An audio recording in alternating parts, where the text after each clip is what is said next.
So it's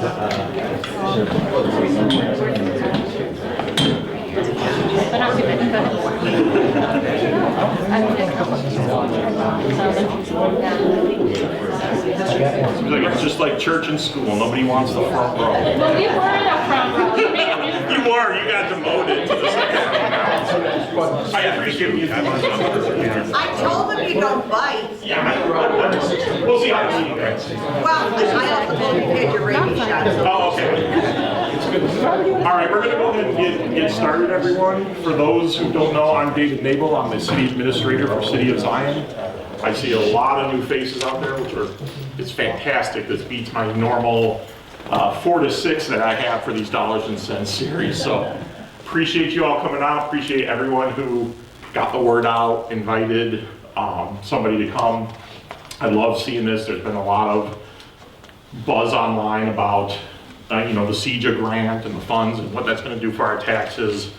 A lot of information, a lot of misinformation, a lot of incomplete information. So that's why we wanted to hold this series here tonight. So for those that don't know, Dollars and Cents is a series I started, I don't know, 6, 7 years ago, something like that, because there were a lot of questions that people had, but they didn't always either have the time, availability to kind of learn and understand this stuff. So I would pick topics of interest and just explain why the city does what we do.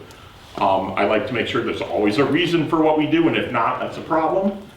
But those reasons don't always get communicated out to the public. So this series was set up for that purpose, for a chance to just kind of sit down. Usually we have it at a coffee shop or a restaurant or something, but this would be a little challenging for like, it's all good, but it's intended to be very informal discussion, questions, things like that. So might be a little challenging with a bigger group, but we'll do our best here. So how many of you are familiar with the CEJA grant? At least on the surface. Fantastic. Going to give a very brief history on how we got here. 1998 nuclear power plant, which is no longer there. Was always a fixture growing up on the beach. It was in all our family pictures in the background, but that closed in 1998, and they were paying about $19 million a year in property taxes to all the taxing bodies. And when I say the taxing bodies, it's not just the city, it's the elementary school, park district, library, the high school, College of Lake County. There's probably about 10 different taxing bodies. But that $19 million property tax bill went away, but it didn't go away from the cost of operations. That $19 million got shifted to be the burden of residents and businesses. So we saw tax rates skyrocket during that time. For anyone who was here at that time, you probably unfortunately remember it. I think we saw a 135% increase in property taxes at that time. Fast forward to 2010, housing crisis, where houses were going, there were 3-bedroom houses, 2 3-bedroom houses going for $20,000 here in town. Because people were walking away from them, people couldn't afford them. And we had a lot of outside landlords across the country buying up 30, 40 home blocks at those prices. So values crashed down, which again caused our tax rates to go through the roof. Double whammy, just as we were recovering. So when the plant closed, the plan was to move all of that nuclear waste to Yucca Mountain out in Nevada. Plug gets pulled on Yucca Mountain. They don't have a place to put the nuclear waste permanently. So leave it where it is. Well, that wasn't the deal. That was not the plan. We do not want to be a nuclear storage site. If we're going to be one, though, we said we should be compensated. And this was 13 years ago. The city started working. We saw an act called the Nuclear Waste Policy Act of 1982. And it said that communities that serve as interim storage sites should be compensated for the social and economic impact of being a storage site. So the city, we looked at that and we went, hey, let's try, and there's already a bill passed out there. We should be getting this, we're a storage site. We were told we don't meet the definition of an interim storage site. That's supposed to be a site that's licensed, where it's gonna be moved temporarily before a final place. We're the temporary storage until there's a final place, but that didn't meet the definition. So we started a long journey with all of the other taxing bodies helping support the costs of basically lobbying and pushing to try and get a bill passed federally to make it eligible for us to get that $15 million a year. Okay, and we entered into an intergovernmental agreement saying, when we get that $15 million a year, we'll share it out proportionally based on our tax bills, because we all lost that tax base, everyone should benefit from it. 10 years of work trying to get that federal bill passed. Never went anywhere. I mean, know where we're at with challenges in federal government, so it's not surprising. But in the meantime, ComEd was looking for a bailout probably in, it was early 2021. They were looking for a bailout for some of their plants down south. They have 2 plants down south, Byron and, thank you. We sent an email, I sent an email to our legislators at the time and said, don't think about passing a bailout for them without putting something in there for the mess they left behind. So Joyce Mason, and at the time Representative Sam Yingling, took that very seriously. And we had they came up and we had a meeting with Mayor McKinney's office to try and brainstorm, how can we tackle this? How can we get that in there? So let them play the politics of all that behind the scenes, but we drafted legislation and we drafted language trying to say, we need something here before you pass money there. And they came through. There was a group of legislators that said, we're not approving the bill, the CEJA Act, which includes the bailout, unless Zion's in there for being a storage site. And it got passed. So we were amazed, because it was kind of one of those things like we weren't looking for, but we paid attention, took a shot in the dark, and it went through. So we were it was like 10 or 11 at night, that when they were on the floor on the phone, when she was calling us and letting us know it passed. So fantastic. Now what? Getting money from the state's a tough thing. So the CEJA Act finally passed, which stands for Climate and Equitable Jobs Act. So we're part of that. Let me back up 1 sec. There's 2 things we got into that bill. One is the $15 million a year for 23 years. That goes to the Zion taxing bodies. The second thing, which I probably won't see in my lifetime, but looking to the future, we got that nuclear spent fuel is to be assessed as real property, not personal property. So those spent fuel rods can go on the tax bill and the assessed value. Right now they're a liability, they're junk. But there's 95% energy still left in those rods. And internationally, they're finding additional uses for that energy, recycling that, using second-gen power plants, things like that. At some point, those rods are going to have significant value. We got that in the bill now, that when they do, if they're still here, we can tax them. That'd be a huge add to the tax base. May never come, but we like the idea. It could be huge in the future. So September 21, CEJA passes. We start having discussions with Illinois DCEO, Department of Commerce and Economic Development. That's the grant arm of the state. So the state passed the legislation and they said, hey, DCEO, write the grant agreement, take it, go from there. So they contact us, and we were on a call with Joyce Mason, and they were basically asking us, how do you want this done? And we told them our plan, that taxes were a big challenge for our community, and that this was kind of meant to undo when all that tax burden was shifted to the public to reel some of that back. They said, well, we can't write tax reduction into the grant agreement. It's not a permitted use. And we went, well, okay, well, that's a bummer.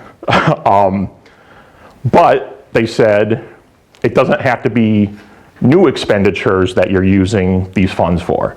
So if we were doing $2 million a year in street improvements, and we already had that in our budget, we could say, I want the $2 million from the grant to do that, and now I've freed up $2 million, and they said, you can do whatever you want with that. And we went, okay. And then they said, do you want this going to the city, or how do you want this, happening? And at the time, we looked at it and we said, our levy was about $8.2 million a year, and the grant was 14.5. We said, well, we can't reduce, even if we reduced our entire levy of $8.5 million, that would reduce people's property taxes about 15%. Great, but there's $14.5 million on this grant. We want a bigger bang for that buck. So, kind of following the model that we were looking at with the federal thing, we said, put all of the taxing bodies in there, proportionate to the tax bill, okay? So that everyone benefits from it, and then we'll work behind the scenes on saying, let's see what we can get for tax reduction. We'd been talking about it as a group for a while, and they said, okay, we'll do that. So it took them from September, the state, from September of 21 to May of 23 before we got our notice of funding opportunity, a NOFO they call it. So when you hear about this was passed in 21, what have we been doing with the money? We didn't even get the grant application until May of 23. Then we have going through the grant process and everything, and then everyone's trying to figure out how to do this, and it's the first year of this, and we had tons of meetings about how to write the application, making sure it gets used, all that stuff. Not until probably, at least for the city, it was February of 24 when we finally got the final rules from the state on here's how to use the funds, here's the requirements, here's all that. And we had already been spending the money because they said it's a reimbursement grant. So we're like, okay. They said you can start spending money in July of 23. Okay, we don't really have all the money, but we start spending. We don't get reimbursed on that until about a year later. So now we're up to July 24 of 2024, getting our first reimbursement from the act that was passed in 21. So it's a great thing, and it's a huge win for the community, but there is lag time here, so people need to understand that as well. Some taxing bodies, and Robin Smith, our library director, is back in the corner, haven't even got their reimbursements yet, unless you've gotten it since we talked. Portion, we're still waiting on some, but Okay. yeah, we got some. Yeah, so this is from the first round, and it's a 23-year grant, but all during that time they go, let's do year 2. And we went, okay, but we're still trying to sort this out, but we had another meeting with DCEO and we said, here's our challenges in the first round, can we tweak this? We were talking about tax abatement, and there were discussions on, there were differences of opinion on how much and what to use it for and all that stuff. So we said, okay, can we revisit this, look at trying to write in something for tax reduction? They said again, they doubled down, we can't put it into the grant, but use it however you can for freeing up the funds. Basically the same thing they said first round. So we said, okay, we proposed, and we went around and talked to all the taxing bodies, and we said, okay, can we change the allocation percentages? And that's when we were talking about maybe saying, rather than proportional to tax bills, it was proportional to economic development and growth, of which every taxing body has a role in to varying degrees, because businesses look at labor pools, which come from population, housing, the skills of students. They look at quality of life, many crime, infrastructure, all these different pieces. So we put all that together and said, can you reallocate. They said, well, we can, but we need everybody on board with that. So, to be fair, this was like very last minute. This was like at the end of May of 24, and they're like, we need to do the notice of funding opportunity by June. So I met with all the taxing body staff and said, can we do this? And it was just too fast to get through and try. Some said yes, some said no, we're still trying to sort this out. We said, okay. So second round comes out, which we're still in the process. I haven't heard back from them yet on approval for the second round, but there is correspondence going around. So we're in 2025, trying to get the second round going from 2023. But in the meantime, we work with Joyce Mason to say, okay, we keep hearing tax reduction or tax abatement is not a permitted use under this grant. DCEO keeps telling us that's how we interpret the legislation, which is silent to that. What can we do about that? And so she started making calls and paying attention to what was going on, and working with Senator Mary Edley Allen on the Senate side. And they said, let's just put it in the language, let's amend the language to say it has to be used for tax abatement. So this was all, what was it? How many weeks ago was this? It was like a month ago, if that. So they were in lame duck session, and Representative Mason calls me and goes, yeah, I don't think we're gonna get anything done. We only do like 3 or 4 things during lame duck session, and that, you know, dealing with CJA is not gonna be one of them. However, on a Sunday, she was down in Springfield and somebody there was walking by and said something about cleaning up an energy bill. And Joyce went, whew, what did you just say? So there was one of the items that was gonna be on there, somebody else was looking to clean up an energy bill, and she goes, I've got something I'd like to add to that. So literally from Friday night saying, yeah, we're not gonna be able to get it done, to a call on Sunday, to it getting on the floor of the Senate on Monday and House on Tuesday, language got added that 75% of these funds are required to be used for abatement. Okay. And abatement is a fancy word for saying we have to give back taxes on our levies. We have to reduce that amount. So the taxing bodies won't be out the money by reducing the levies, because we're going to get that from the grant. And then an additional 25% of those funds is to use for infrastructure and things that we all need. So we looked at it and said, okay, we're hurting from the impact of increased costs and services and stuff, just like everybody else, but we're not going to use all of that for those purposes. We need to address taxes, because one of the big challenges the city's had in attracting businesses and residents is those taxes. They go, especially being on the border of Wisconsin, there's like 3 or 4 large businesses up there that said we would have been here if it wasn't for your tax rates. So for us to be able to improve property values, your home values, for people to be able to afford housing, to bring in the jobs and the amenities and the new tax base, we have to get that under control. And that's been one of our big focuses. That's why we've worked on this for 13 years, to try and get it going. And we're finally seeing the results of that. You won't yet. And that's what I wanna hit. And again, this is just a start of the work. Like, we're committed to this. We're not done with this, because even with this tax abatement, we're probably about 35% higher than we should be. So there's more work to be done. We're not done.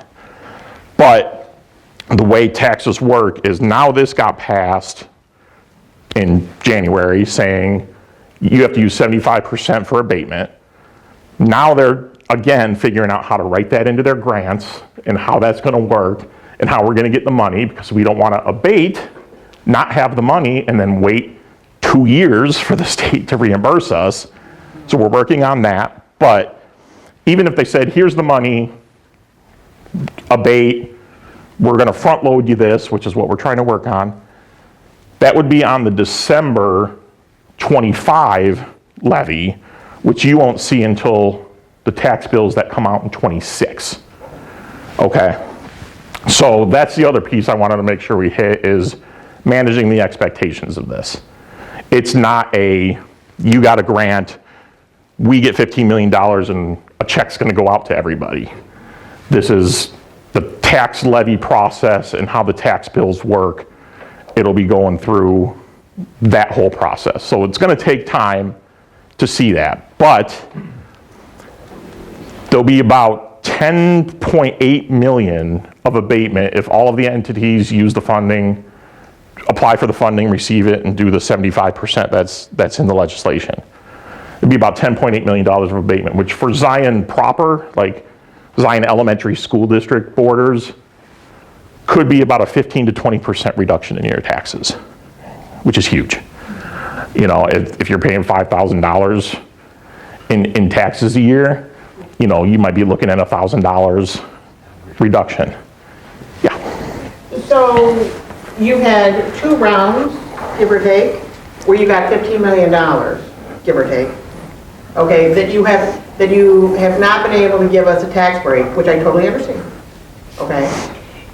How is that money being spent then, since you can't give it to us as a tax break? So we haven't received 15 million yet for each of those. We've been allocated that. That's what I was saying, the first round, so this, and I'm gonna speak for the city because that's what I'm here for. Our share of the allocation is about $2 million, okay?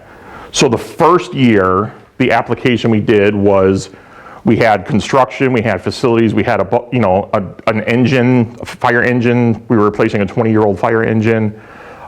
Those were all eligible expenses under the grant. So we applied for that. Those were things we were gonna buy already.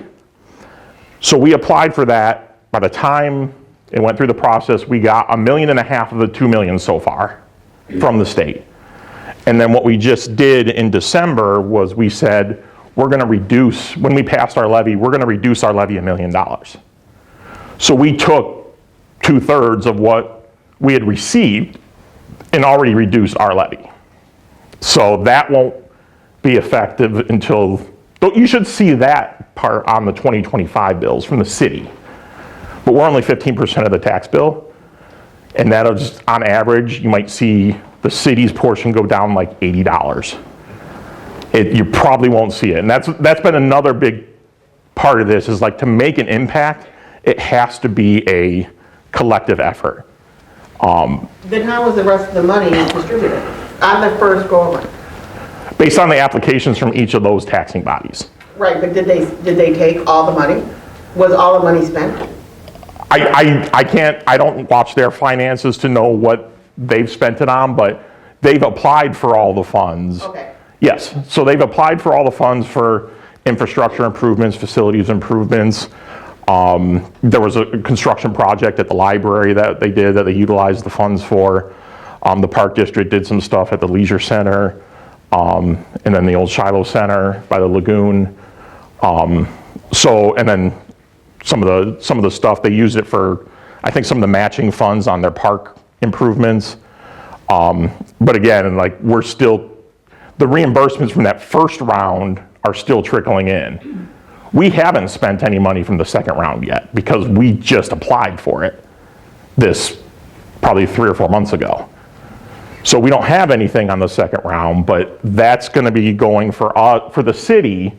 What we applied for is, we're trying to build the Station 2 out on Lewis Avenue. Fire Station 2 is falling apart. We're looking to construct a new station rather than put $3 million into remodeling and improving an old one.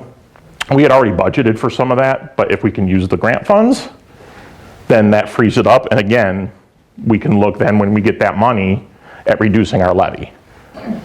So, does that kind of address it? So now, round 3. Yes. Which is what we're gonna be able to really see where the Yes. money is. How is that gonna affect your budgets? Because now 75% of it is coming back to us. So what's gonna happen is, we passed our levy, it was like 8.1 million this past round. So what we're gonna do is we're gonna say, okay, we need to, of the 2 million that we're gonna get allocated, we need to abate 1.5 million. Okay, so we're gonna say, hey, don't put $1.5 million on your tax bills, on the community's tax bills. So we're not gonna collect that money from the public, but we're gonna get it reimbursed from the grant. So it's a net wash for us financially.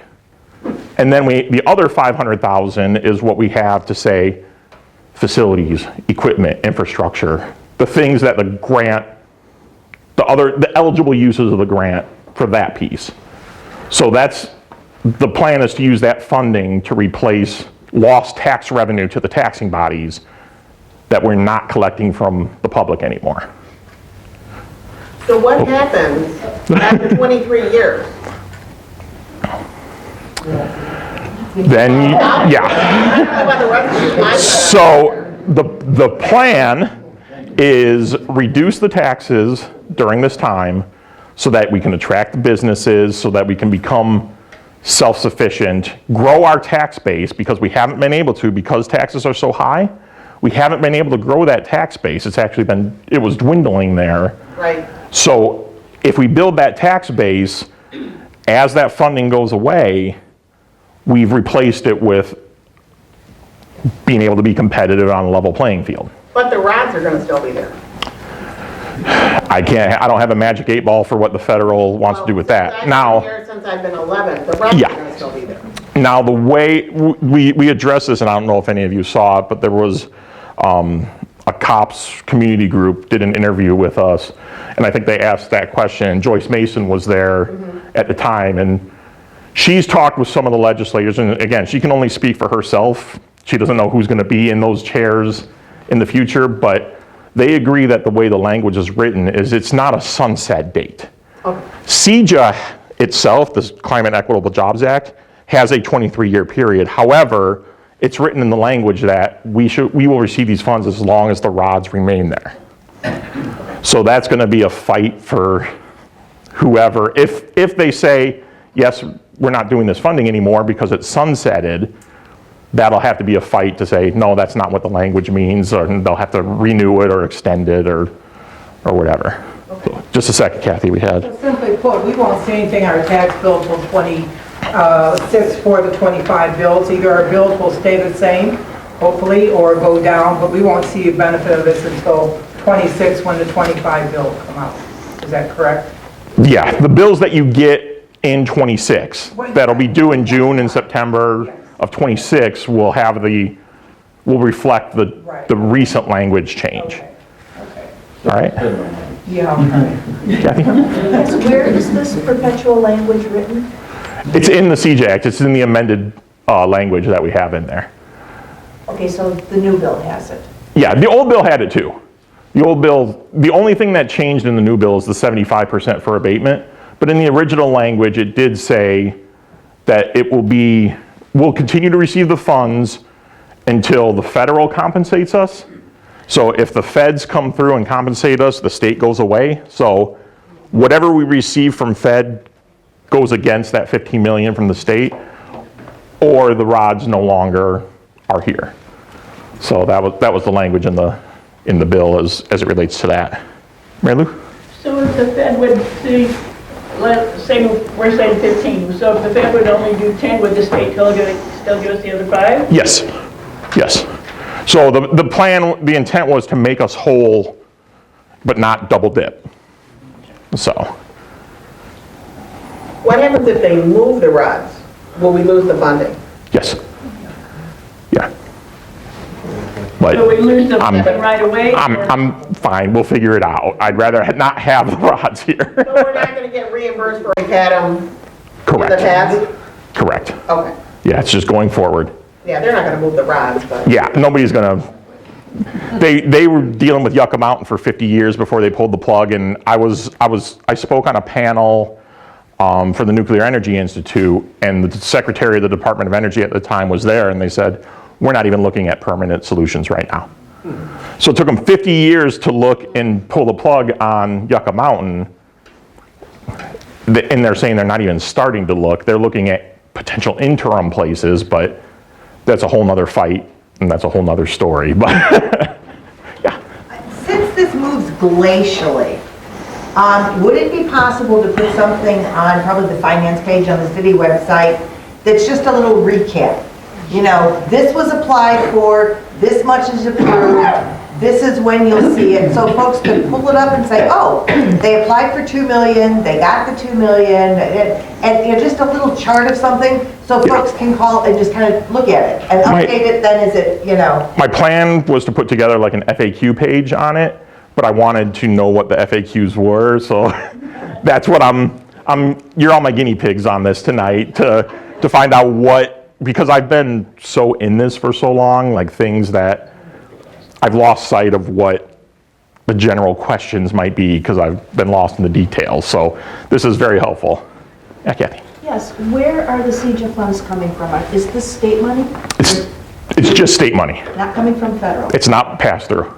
Is there any way the new administration, the new federal administration, with their disdain for the environment, can affect this? No.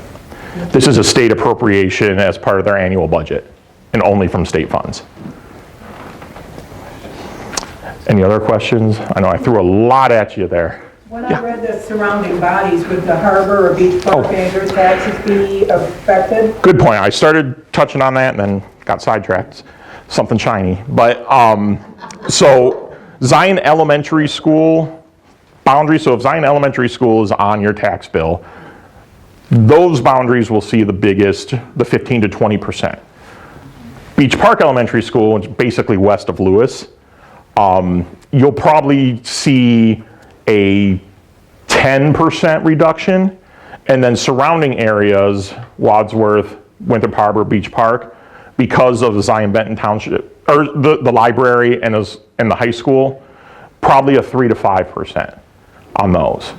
So it's kind of a ripple effect, but Would their property taxes go down too then, or stay the same, or it's just? For who's that? Property taxes for the harbor, beach park. I don't know. That depends on the individual levies of each of the taxing bodies. So But the time frame will be the same, though, 20. the time frame would be the same. That's Yes. not gonna change. No. Yeah, 42% of households in Zion are renters. What benefits will they see? That's a civil issue between leases and the owners. Like, I don't know what their contracts, if they're, some leases, they're responsible, the tenant's responsible for property taxes and utilities. Some, the landlords might just gobble up the savings. We can't separate out the benefit of those, but we're hoping that, I mean, back when when did we have with Mayor Hill, when did we have that big? 2016. So at that time we had 1,000 different landlords in Zion. Now there were 3 or 4 that made up 50% of our rentals, but a lot of the rentals were people that lived here, that they had their family home, they moved somewhere else, but they're renting it out. They cared about and took care of their places. So I'm all for benefiting, renters and property owners here. I'm hoping, this is optimistic and probably unicorn and fairy dust, that rents will be reflected of savings, but I doubt that. But that's up to individual landlords. Yeah. Could you tell our audience here about the change from the rental to owner perspective over the last 6 years? Yeah. So I mentioned that back in 2010 we had groups from Arizona, Texas, Florida just coming in and grabbing, 20, 30, 40 homes in Zion because they were buying them for $20,000. What happened, and the reason that that's a problem is a healthy community is about 27 to 33% rental. We were 60% at that point. And that creates a huge burden on schools, additional services. Again, renters aren't the problem, it's just the number of them. And that was double to triple what a healthy community was. So what was happening is they were buying these houses and then they were getting their rents. They might not have even been paying taxes because by the time it went for tax sale at the county, it was 3-4 years down the road. So they're like, okay, I made my money. I bought the house for $20,000. Go ahead, sell it. I'll buy the one next door now because that property value went down. And it created this spiral effect. So we really focused on trying to get a handle on homeownership, rental populations, and getting those property values up so that they were good investment properties, not just cash flow investment properties. So we implemented some things in the building department and citywide to really focus on that, and it's flipped. So we're at 40% rental now, 60% homeownership. So that's been a huge change for us. So there's a lot of priorities that we are all juggling at once while we're doing this. So there's no magic solution, one thing fixes all, but all these pieces kind of play together for the vision and the goal for the community. So, but the tax relief has been a huge one for us because we just see that as one of the biggest challenges and hurdles to overcome. Any other questions? Yeah. You mentioned that the improvements in the park districts and some of the schools were probably being subsidized by these monies, maybe, by these levies, okay?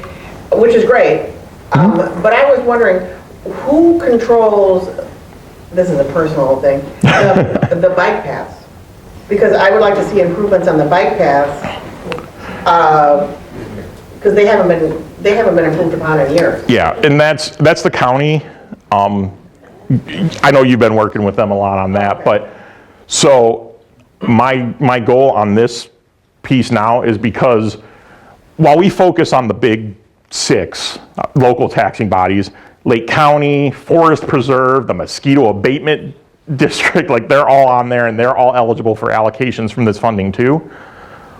But I'm going to be talking with, and Mayor already has, with Gina Roberts and our board officials to say, okay, here's this grant funding, you spend it here and make sure. So those would be some of the things that we'd want them to focus on. So you said it's the, Yeah, Billy. who is it?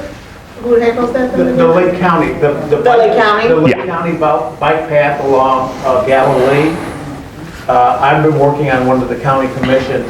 They're looking at paving that, and for the last 6 years since I've been the mayor, we've been trying to work on getting lighting so that the bike path is safer.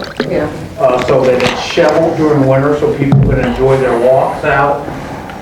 So that is something we're focused. The bike path down by Edina, I know the park district has been working on that extensively, and they had to slow down because they had to have ADA ramps on the sidewalks. I know that slowed it down last year, but that's a work in progress as well.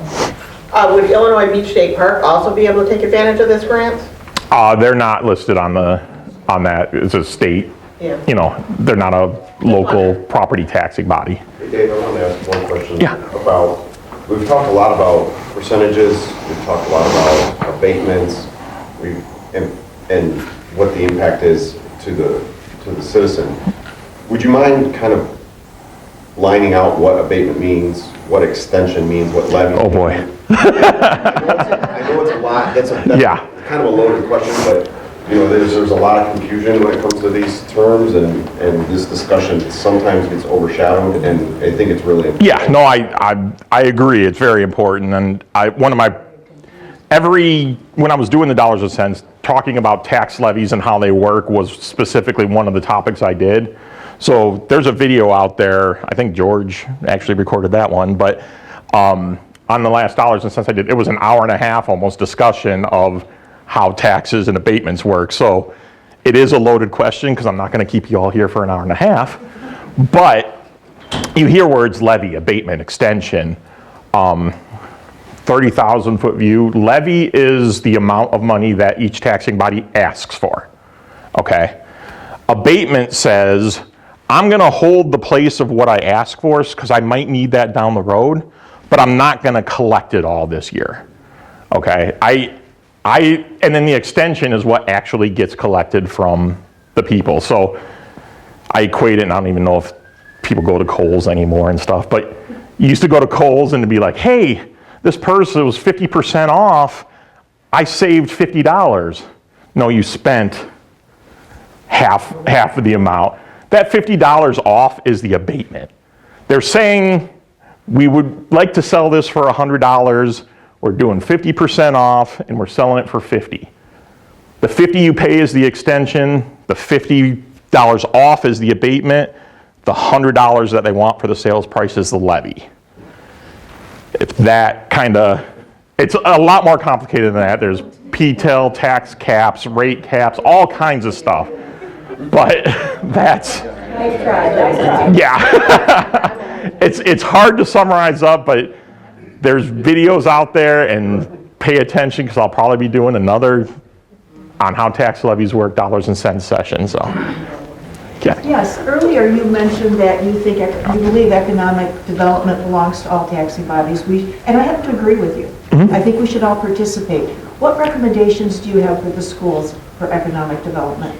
I just want them to keep doing what they're doing, driving performance up, driving results up, because that's, when people are looking to buy a house, they go, what's the quality of schools? What's the grade? They might go to the Illinois report card for schools and go, where are they ranked? So again, people just look at that at its face value. They're not going to dig into all the whys and ifs and what's happened and, whether the schools have been shorted funds because of the plant closure. They're not going to care. They're just going to go, I don't want to go there because crime or school performance or whatever. So the school's mission by itself fulfills what I'm looking for economic development, other than the contribution to taxes. Those pieces of the levy also impact economic development. So, yeah. Would you consider economic development to be another multi-family rental apartment buildings? Because I saw that Pleasant Prairie was going to be putting in one right across the border, and I just wondered if that's going to be potentially. Okay. It could be. It is an additional drain on number of calls for ambulance. The more people you have, the more calls you have for police and fire, and the more people you have driving on your streets. So it depends on kind of the taxes that come from it. It's economic development because it brings more people, which is more labor pool. And for businesses, that's their big thing right now, is they're having trouble finding employees. And like West Park across the street, a lot of people were going, hey, the Wisconsin labor market's drained. That's what's preventing some of the development there. We have a good labor pool in Northern Illinois.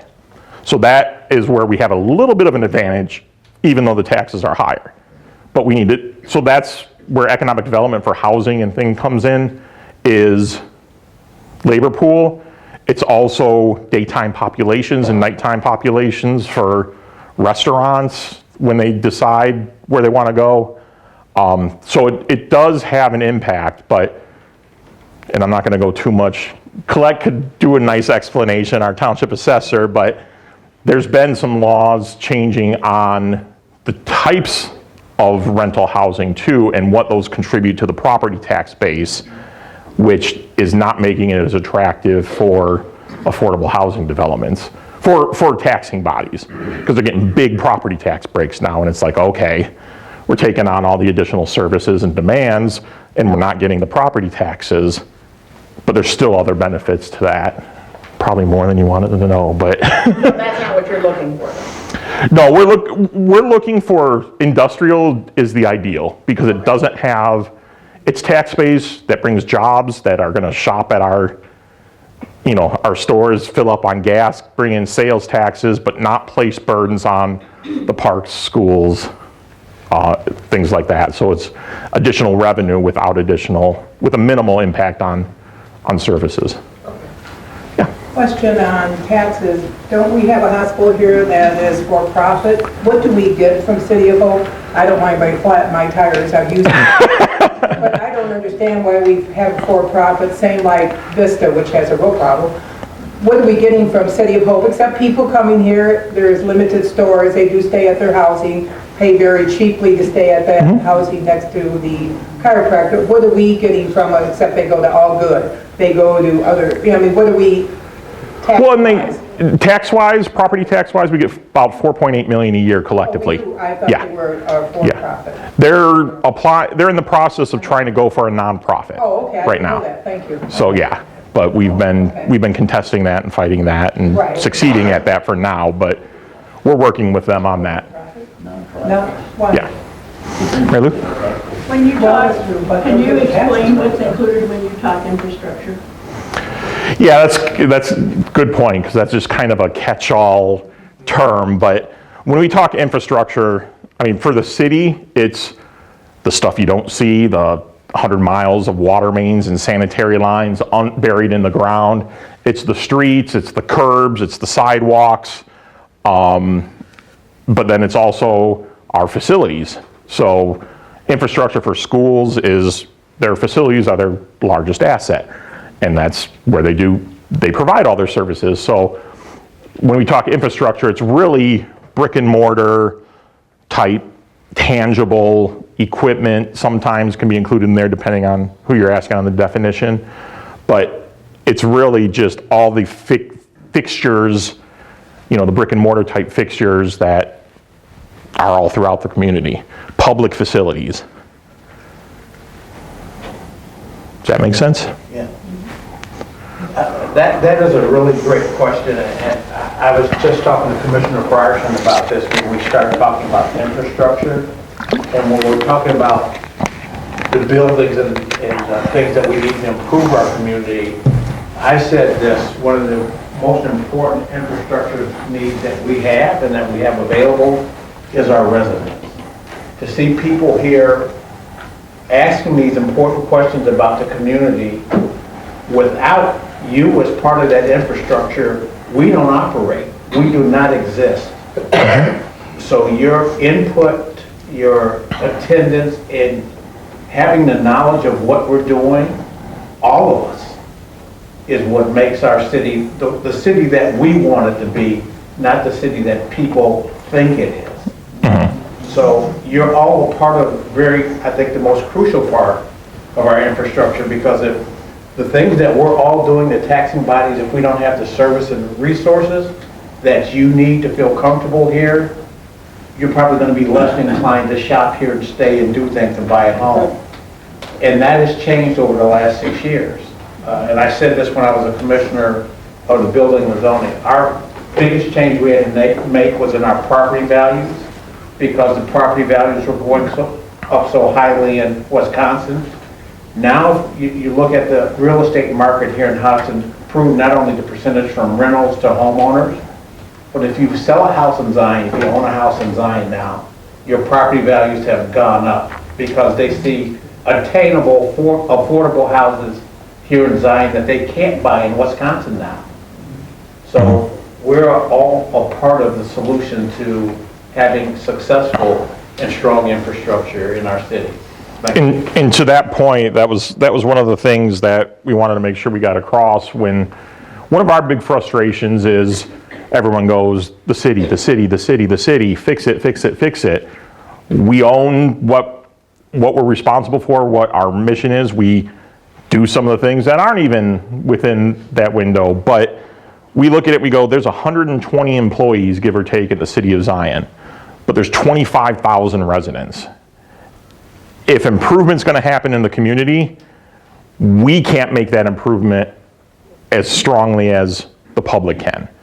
So if the community wants a better, if the public wants a better community, we've talked about like just even scooping out the snow from around your fire hydrant, or cleaning off the grates, the garbage and leaves from the grates in front of your house. That stops all the flooding over street and problems. So there are little things that multiplied over 25,000 people could drastically have improvement on the community. So we look at it as a partnership, like, yes, we will try and address everything we can with our, we have 8 people in our street department that do the plowing for the entire, city, and that's about half of what a lot of other municipalities have. We get it done, we figure it out, but any help that can be provided from the public to try and improve, clean up, help with flooding, things like that, goes a long way. Hey Dave, the mayor, I'm sorry. The mayor brought up a good point. Could you explain what the rate means? When your property values go up, what does the rate do? And how does that work? Because there's been a lot of confusion. Yeah. You want me to spend an hour and a half talking about tax levies, don't you? Right. So, Can I piggyback on his question, and could you incorporate that pie chart into that explanation as well?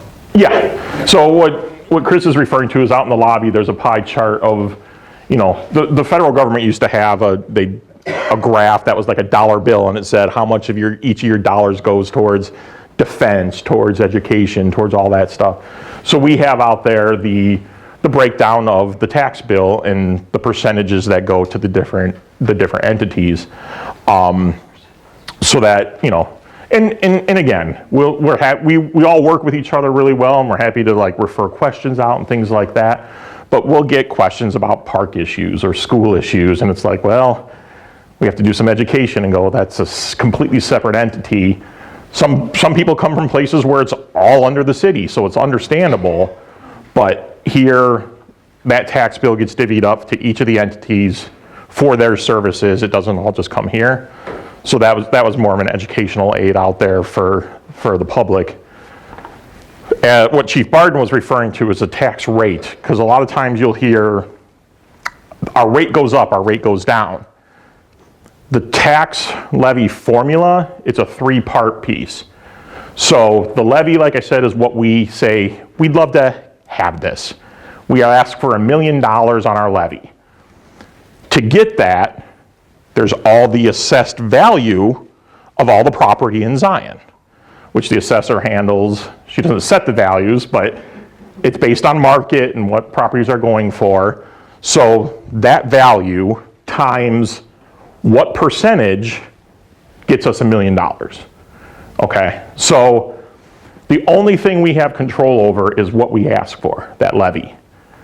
The property values are what they are, but if I need $1 million and your property is worth $1, we're gonna have 1,000,000% rate. If you're worth $1 million, it goes to 1. So the property values and rates are inversely proportional. As values go up, rates go down. So there was a lot of talk about us having the highest rate in the state 5-7 years ago. Well, we had the lowest property values as well. So it doesn't mean that because you have the highest rate, you're paying the most taxes. You could have a Lake Forest home with a rate of 5 when we were at 15. They were paying $20,000 on their house when $5,000 was being paid here, but we had triple the rate. But their values were also on that property so much more.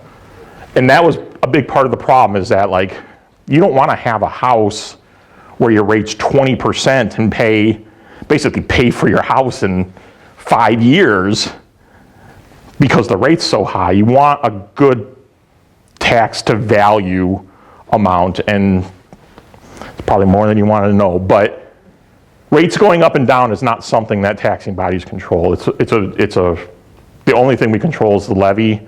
Everything else is formulaic based on values. Yeah.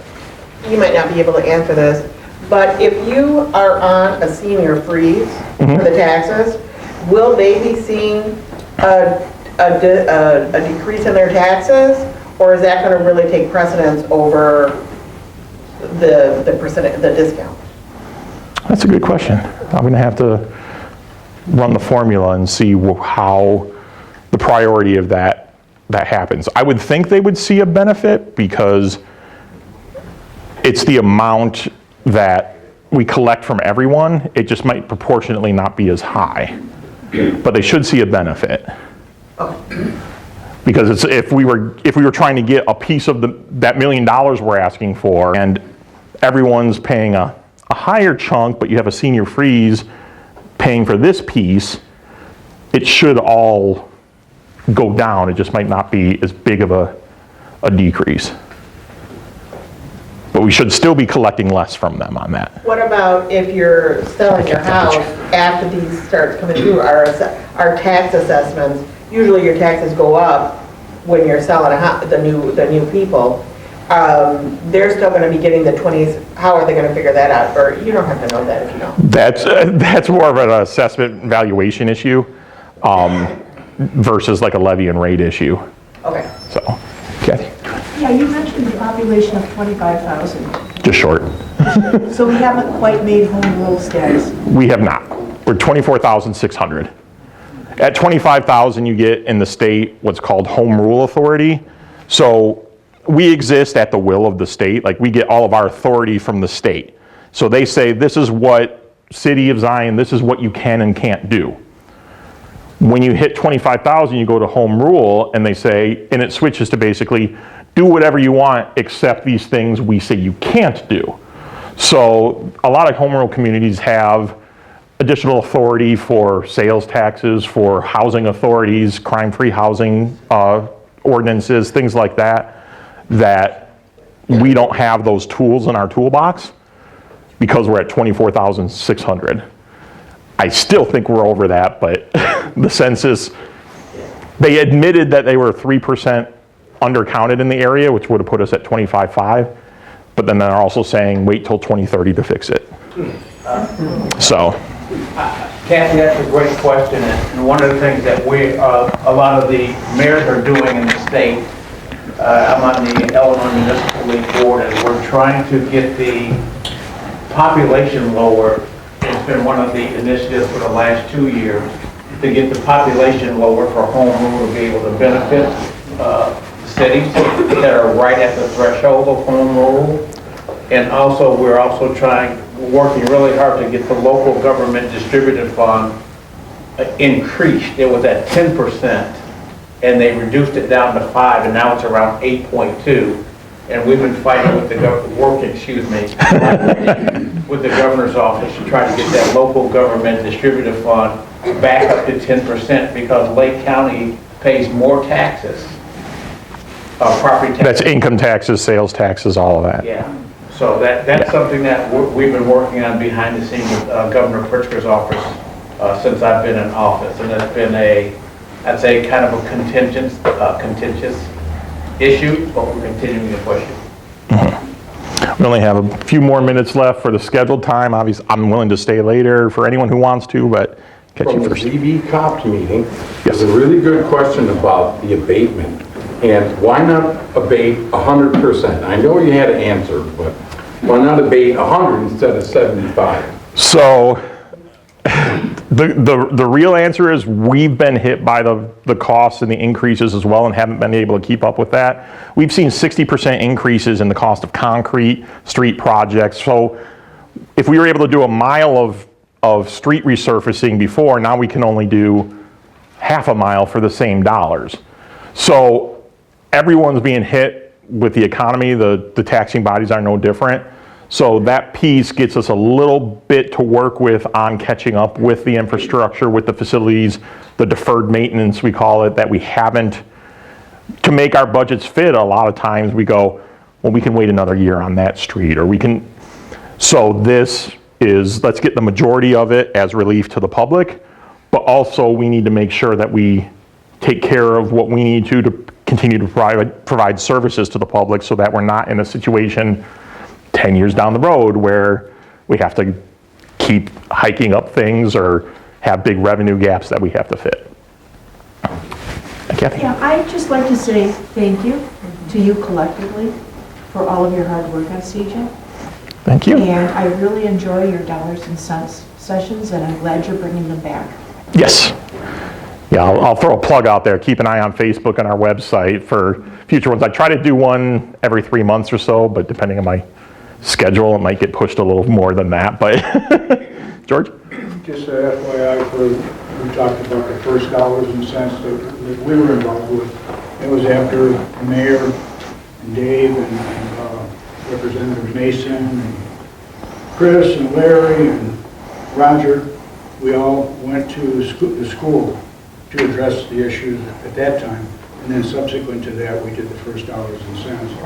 But that's on the ZBCOPS.com website. So you go to ZBCOPS.com, you'll see, I think, 13 videos. And the first dollars and cents, which was an hour and a half. Well, that was one of the first ones after COVID, but yeah. Yeah, it was about an hour and a half on that one. Informative, extremely informative. And that's more than you'd ever want to know about tax levies and stuff, but. Recorded all of the school board meetings. Yeah, and thank you, George. He's recording this of his own free time and own equipment and everything, so. So just a devil's advocate question, what happens if a taxing body doesn't abate the 75%? Or is DCOE still working out the penalties, or? So When I look through the amendment, I don't see any teeth in it. the details go in that notice of funding opportunity, the requirements, so that's what we're working with them on. I think, and don't hold me to this, but I think the direction we're gonna go is that the taxing bodies will be able to pass basically an abatement ordinance, a certified ordinance. It won't happen until the abatement won't happen until February on the next tax bills, but that will suffice to say, hey, we've done a commitment to abate so that they could get the 75%, but then there'll also be what's called a clawback in there saying, if you don't, the state will recover those funds from the taxing body.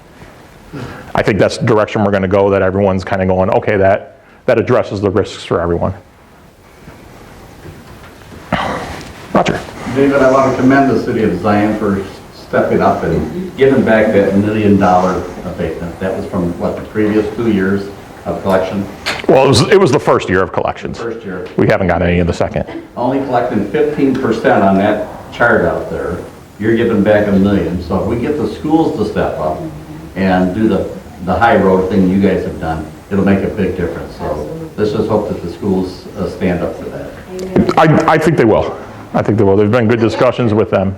Well, for the grant piece, yes. Yeah, but, some have been doing it in the past, different times, different levels, but now it's in there now. But I'm talking about what's already been collected. I want the Yeah. schools to give some of that back. That's up to each board. I can't speak for them.